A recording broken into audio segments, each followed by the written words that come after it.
distance ulit sa bago niyang speed na dinagdagan natin ng 5. Tapos pag pinag-minus mo yon, meron kang 1 hour na natipid. Kaya equal sa 1. Okay, kasi ito naka-in terms yan sa time. Ito naka-in terms sa time. Paano nag-in terms sa time yan?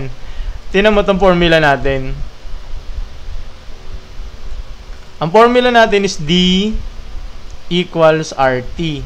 Ngayon, pagka minanipulate mo, dinivide mo yan ng R, dinivide mo yan ng R, ang matitira na lang dyan is T equals D over R. Distance over rate. Ito, distance. Ito naman yung rate. Distance, tas yung new rate. Pag pinag-minus mo, 1 daw yun. Okay? Wala gaano nagtuturo nito. Nakikita ko sa wala. So, makinig lang kayo mabuti. Ngayon, isosolve na natin yung value ng x. Ano ba yung value ng x? Yun yung original speed, which is yung hinahanap natin. Okay?